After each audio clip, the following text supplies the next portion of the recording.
Okay mga kabihero, nandito na po tayo sa bayan ng Bantay, Ilocos Sur.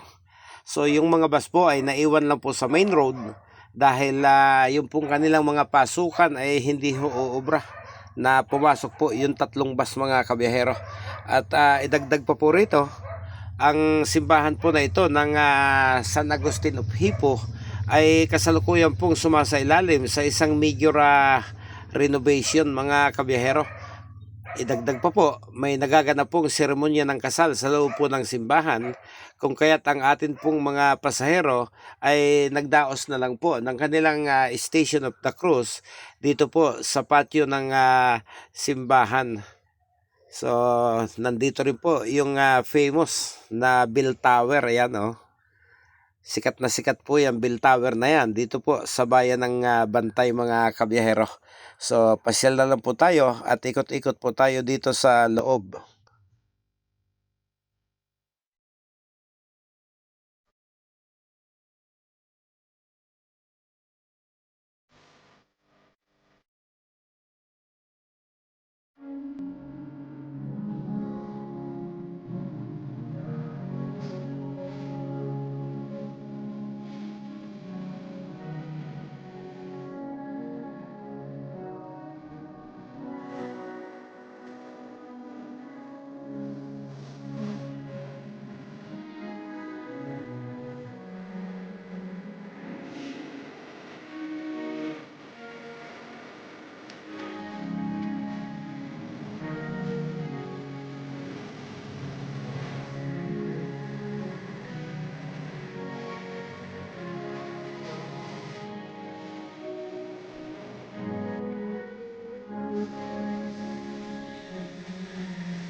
Okay mga kabihero, sa ilalim ng napakainit na sikat ng araw andito na po tayo sa Santa Catalina, Ilocos Sur. Unahan lang po ito ng Bigan. So pagkagaling po namin dito, kami po didiretso doon sa isang maliit na bayan pa rin dyan, yung bayan po ng San Vicente. At pagkatapos po ng San Vicente, magtutungo na po kami ng Bigan. At pagkatapos po nilang mamasyal doon sa Katedral ng Bigan, siyempre magkakanya-kanya na po sila ng pupuntahan mga kabiyahero. So ito po yung simbahan ng Santa Catalina. Pasok po tayo sa loob at makita po natin kung ano bang mayroon dyan.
Santa Catalina de Alexandria Parish Church, founded in 1795 by Augustinian missionaries.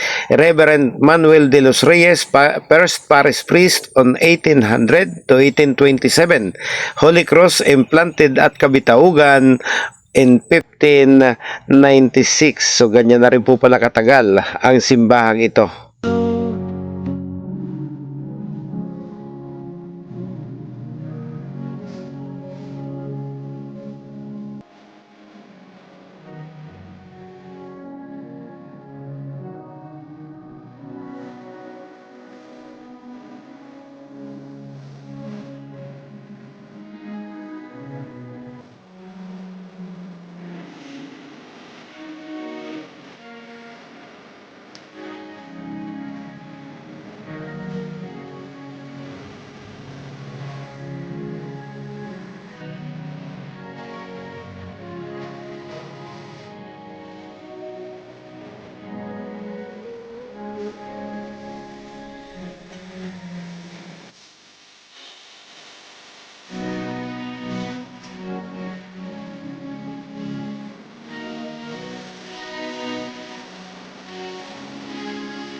Okay mga kabihero, matapos ko po kayong ipasyal sa loob po ng simbahang ito ng Santa Catalina, unahan ko na po silang lumabas para ihanda po yung sasakyan at ang susunod po ay ang bayan po ng San Vicente mga kabihero. So salamat!